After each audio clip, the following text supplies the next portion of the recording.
श्री लक्ष्मी नारायण भगवान की जय।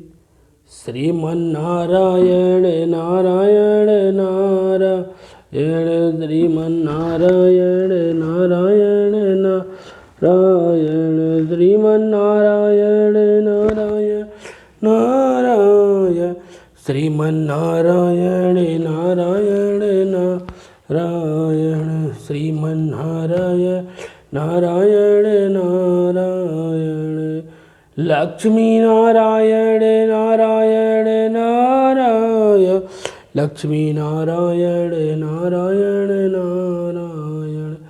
श्री लक्ष्मी नारायण भगवान की जय। आज फागुन शुक्ल पक्ष की एकादशी है। आज आमला की एकादशी सुनाते हैं आपको। बोलो श्री लक्ष्मी नारायण भगवान की जय।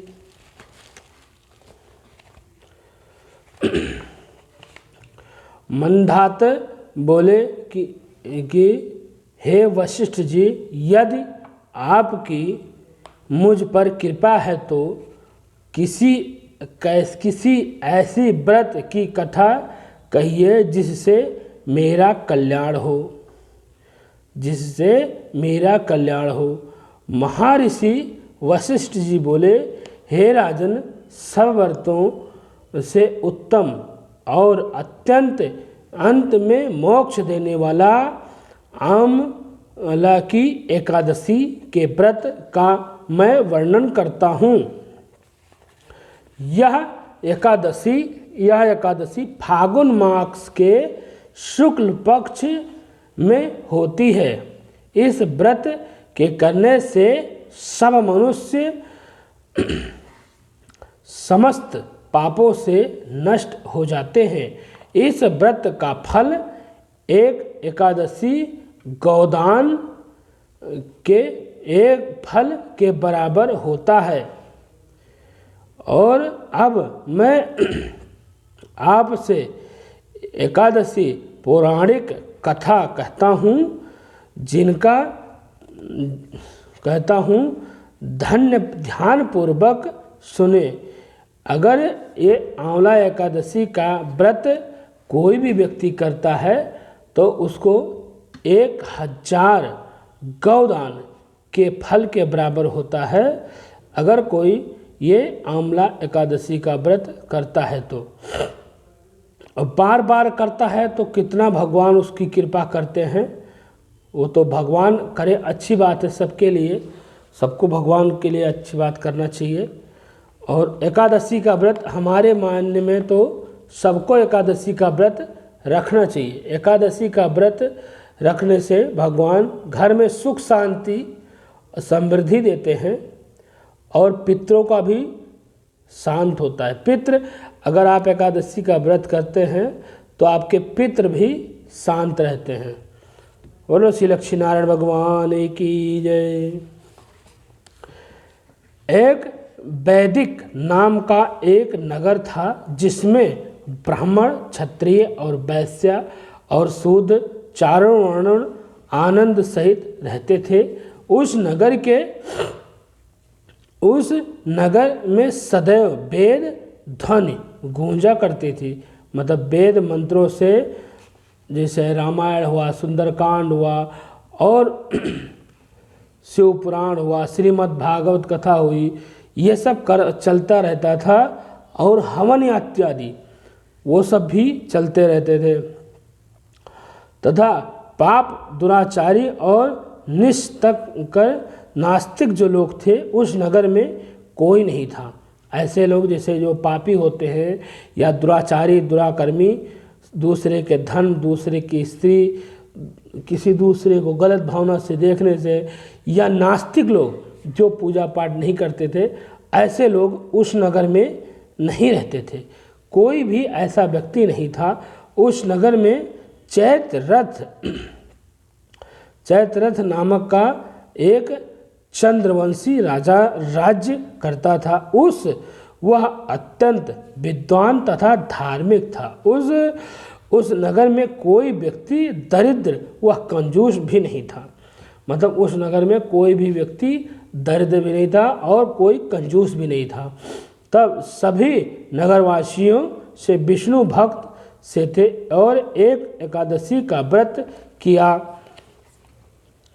उसने एक विष्णु दत्त नामक एक व्यक्ति था, उसने एकादशी का व्रत किया और करते थे। एक समय फागुन मास के शुक्ल पक्ष की एकादशी आमला की एकादशी आई। उस दिन राजा और प्रजा तथा बाल वृद्ध सबने हर्षपूर्वक व्रत किया। राजा अपने प्रजा के सब मंदिरों में जाकर के पूर्ण कुंभ स्थापित करके धूप दीप नैवेद्य पंचरत्न आदि से धात्री आंवले का पूजन करने लगे और इस प्रकार स्तुति करने लगा, हे धात्री तुम ब्रह्म स्वरूप हो, तुम ब्रह्म जी के द्वारा उत्पन्न हुई हो और समस्त पापों का नाश करने वाली हो, तुमको मेरा नमस्कार। अब तुम मेरा अर्ध स्वीकार करो और तुम श्री रामचंद्र जी के द्वारा समस्त सम्मानित हो। मैं तुम्हारी प्रार्थना करता हूँ, अतः तुम मेरे समस्त पापों को नाश कर दो। उस मंदिर में सबने रात्रि को जागरण किया और रात्रि में समय वहाँ एक बहेलिया आया जो अत्यंत पापी और दुराचारी था। वहाँ एक बहेलिया आया जो शिकार मारता था, वो अत्यंत पापी और दुराचारी भी था। वह अपने कुटुंब का पालन जीवन हिंसा करके ही किया करता था। वहाँ वो अपने परिवार की जो पेट पाला करता था, वो जीव हत्या जानवरों को मार के ले जाके उनको खाता था और अपने परिवार का भी पेट पालता था। वह भूखा था और प्यासा भी था।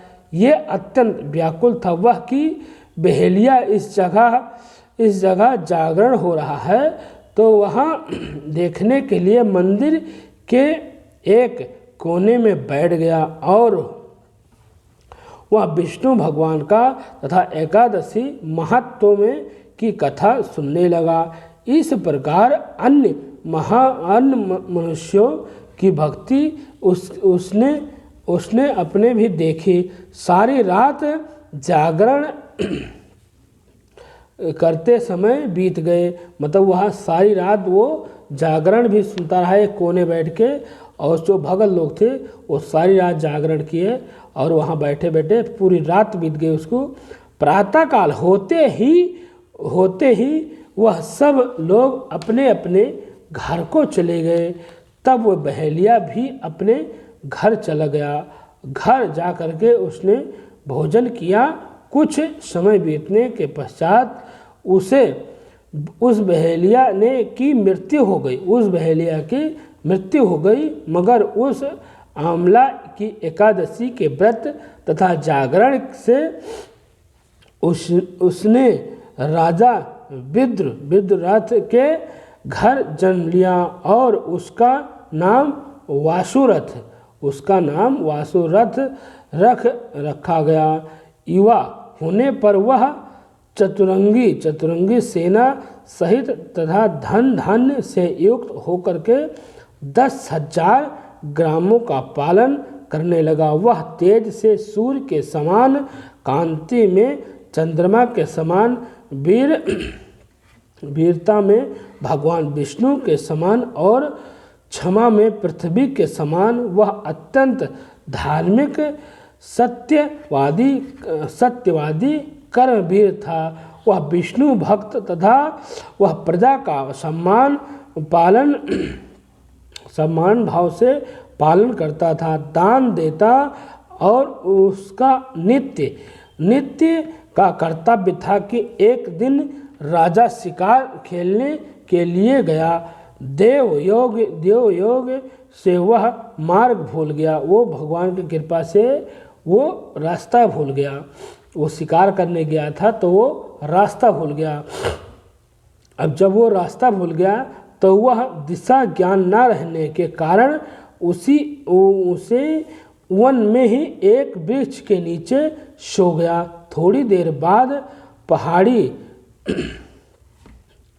मल्लेच्छ वहाँ पर आ गया और राजा को अकेला देखकर मारो मारो शब्द कहने लगा, कहते हुए कि और दौड़ते मल्लेच्छ कहने लगे कि इस दुष्ट राजा ने हमारे माता पिता पुत्र पौत्र आदि अनेक संबंधियों को मारा है तथा देश से निकाल दिया गया है। ये मतलब वहाँ जब वो सो रहे थे राजा तो वहाँ के जो मवलछी लोग थे, वहाँ के जो आदिवासी लोग थे, वो लोग आए, उन्होंने देखा कि ये राजा ने हमारे माता पिता पुत्र पौत्र को मार डाला है, तो इसको पकड़ो और मेरे संबंधियों को इसने मारा है। ये तो देश से निकाल दिया गया है, ये देश से निकाल दिया गया है, इसलिए यहाँ पर ये बैठा हुआ है। अतः इसको अवश्य मारना चाहिए, इसको अवश्य ही मारना चाहिए। ऐसा कहा करके वह मल्लेच्छ उस राजा को मारने के लिए दौड़े और अनेक प्रकार के अस्त्र शस्त्र उसके ऊपर फेंक के सब अस्त्र शस्त्र राजा के शरीर पर गिरते ही नष्ट हो जावे। मतलब जब वो लोग जो वनवासी लोग थे, वो जब राजा के ऊपर अस्त्र शस्त्र फेंकते थे तो वो जो अस्त्र शस्त्र गिरते थे तो वो पहले ही नष्ट हो जाते थे और शरीर पर गिरते ही नष्ट हो जाते थे। तो और उनका वार पुष्प के समान प्रतीत होता था।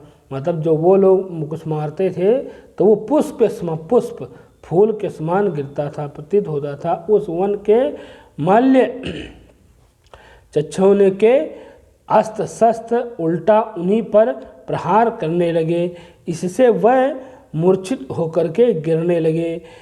उसी समय राजा के शरीर से एक दिव्य स्त्री उत्पन्न हुई। वह स्त्री अत्यंत सुंदर होती हुई भी उसकी कुटुंबी ढेड़ी भी उसकी आँखों से लाल लाल अग्नि निकलती रही, जिससे वह दूसरे काल के समान प्रतीत होता था। वह स्त्री मल्लेच्छों को मारने दौड़ती और थोड़ी ही देर में उसने सब मल्लेच्छों को काल के गाल में पहुंचा दिया और जब वह राजा सोकर के उठा तो उसने मल्लेच्छों को मरा हुआ देख करके कहा कि इन शत्रुओं को किसने मारा? इस वन में मेरा कौन है हितैषी रह रहा है? इस वन में मेरा कौन हितैषी रह रहा है?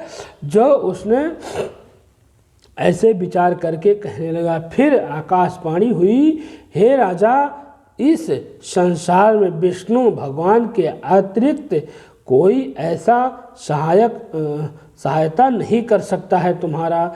इस आकाशवाणी को सुन करके राजा अपने राज्य में आ गया, वह और सुखपूर्वक राज्य करने लगा। महर्षि वशिष्ठ बोले, हे राजन, यह आंवला की एकादशी के व्रत का प्रभाव था। जो मनुष्य इस आंवला की एकादशी का व्रत करते ही वह प्रत्येक कार्य में सफलता होते हैं और आनंद में विष्णु लोक को प्राप्त होते हैं। बोलो श्री कृष्ण भगवान की जय। श्रीमन्नारायण नारायण नारायण, श्रीमन्नारायण नारायण नारायण।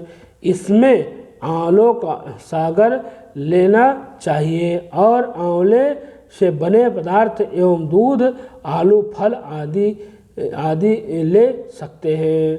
बोलो श्री कृष्ण भगवान की जय। श्रीमन्नारायण नारायण नारायण लक्ष्मी नारायण नारायण नारायण लक्ष्मी नारायण नारायण नारायण। श्री लक्ष्मी नारायण भगवान की जय।